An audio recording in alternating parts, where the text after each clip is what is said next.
Someone said I sound like a James Bond supervillain. Wow, that's a bit much. Anyways, today I want to show everyone a fresh install of MakoBoard.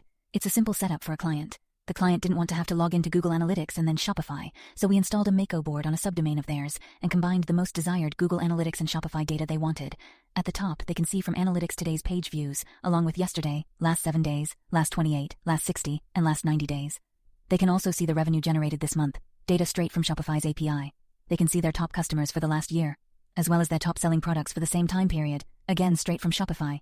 They are an international brand, so they wanted to see visitors by country breakdown, which we gave them in list format and by a pie chart. That's direct data from Google Analytics.